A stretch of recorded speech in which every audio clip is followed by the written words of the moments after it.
Hi guys, I hope you are doing well. Today we will talk about how to fix or how to solve the problem of black screen on the application of Truecaller. You will go to settings.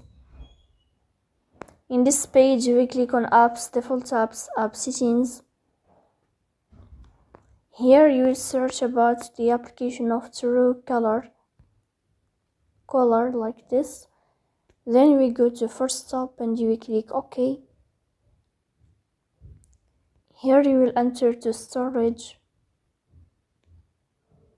Then you will click on clear cache. Then you will go to Play Store. Here you will search about Truecaller. Then if you find update, you will update your app. So that's all. Don't forget to support us by like and subscribe. See you next time and thank you for your watching and